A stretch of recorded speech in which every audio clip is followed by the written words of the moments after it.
Hey everybody, KJ here, Money Conversations with KJ. And Faith here.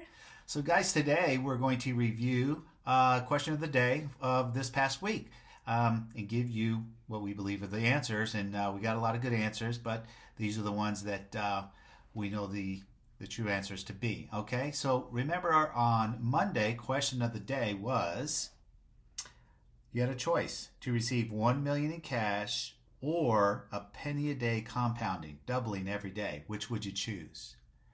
Now, some of you have heard this exercise before, some of you haven't.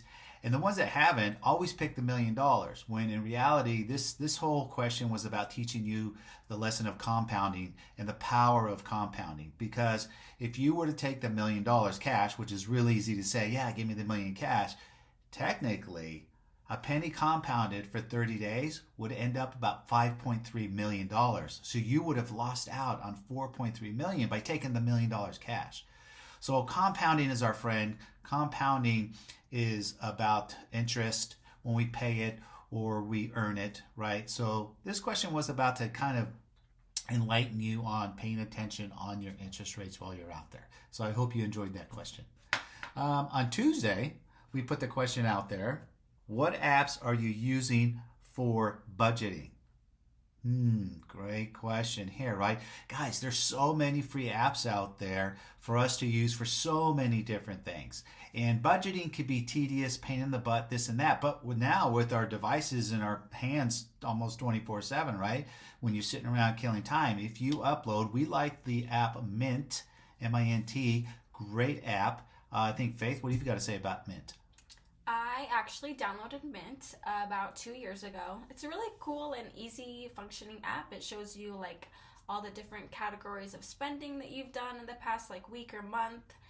It'll show you like budgeting and how much you owe on your credit cards, your net worth, everything like that. It does it all for you all in one spot. So it's a great app. So very convenient. And again, because if in the, I don't want to say the old days, but before these apps came out, right, you had to have a spreadsheet at home, either on paper or your computer, and oftentimes you just don't have time to go there, where now it's at your fingertips. So if you're not budgeting, you're probably having some sort of money problems, because the minute you start budgeting, your money all gets in a line and you'll treat it differently. So highly recommend, whether it's Mint or some of the other ones that are out there. They're free. Log in, put your stuff in there, keep track. All right, so let's go to the next one, which was Wednesday. Do you have a financial advisor? Wow, loaded question here. The reality is most people don't have financial advisors, but let's talk about, we put the question out there, financial advisor. We didn't put the question out, a financial planner. Now, these are two different people, right? Financial advisors, financial planners. A financial advisor is going to talk to you because you have money and you're not sure where to go put your money to work, right? So you need the expert to share with you, based on your goals and your dreams of what you want to do in the future, where to best park your money, right? Understanding financial advisors, most of them, you want to, number one, find one that's what's called a fiduciary, which means by law they have to have your best interest in mind as they're advising you. It can't be about them, meaning they're all in it to make money, for sure, right? It's a business. But it's better when you find one that's fiduciary. So that would be your first question when you're interviewing a financial advisor. Are you a fiduciary? If not, you want to say thank you very much and go find the right one. But generally speaking, just FYI out there, and I've talked to a few of them, I've only spoke to one financial advisor that would talk to you with a minimum of $10,000. Like, you have to have at least $10,000. What do I do with this money? But that's very far and few between. Most of them are going to be upwards of around 100,000, right? So you need to have to somehow save or grow money to the 100,000 point, where they're really going to start to talk to you, because they have their fees is how they make their money, but their fees are not huge. They do add up over time because their fees will compound, and that's how they make a lot of money. So be careful when you're out there. Find yourself, if you're ready to find yourself a financial advisor, great, get one. Find the expert that can help you, but also be aware that you're going to need some money to go talk to one. Okay, so let's get to the next question, which was on Thursday. So Thursday's question is, what age did you talk to your kids about money lessons? Well, as a kid, and this is my parent, he started to teach me about money lessons when I was 15. Now, when I was 15, I didn't really want to hear about it, obviously what 15-year-old does, but hindsight 2020, I feel like I am in a very good financial point, I guess, in my life. I'm but I'm financially literate more than my peers. And so as a parent, I would advise, You can advise. I would advise you to teach your kids about money even younger, but nothing like too serious or too crazy, 5 to 7, just teaching them to respect money at an early age. When you get them like a gift or something, then you let them know that you worked hard and you paid your own money for it rather than just buying it for them and just like giving it to them. Just little lessons like that along the way will definitely create good habits at a young age.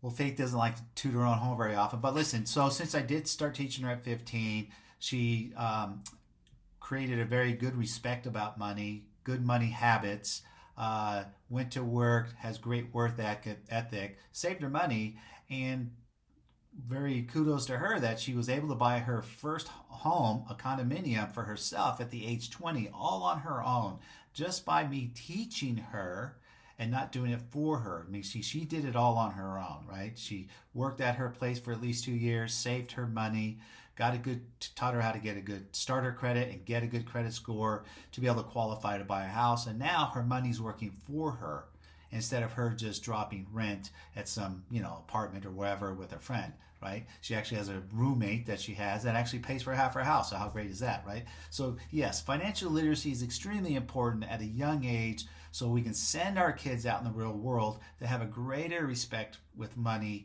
and how to actually understand that money needs to grow and not just earn it and spend it. So great lessons. So hey guys, if you like what you're hearing here, question of the day, we love reviewing them and giving you the answers. Make sure to smash that like button, subscribe, and follow us on the other social media channels, Instagram and Facebook. Okay? All right, let's get going with the next question.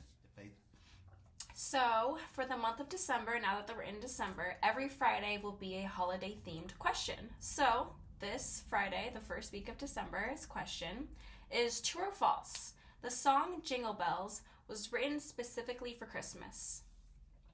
False. The answer is false. It was actually written for Thanksgiving, and it was written in 1857. And if you actually look at the lyrics, read them, pay attention to them, they were a little risque at the time, not really, they don't even refer to Christmas in any way at all. So then in like 1940s, Frank Sinatra sang it at a Christmas special. And so from then on until today's age, we look at it as a Christmas song. Very fun fact, unique, right? So we want to find these fun facts for you guys. Here we are, we teach tradition and now Jingle Bells is a traditional Christmas song.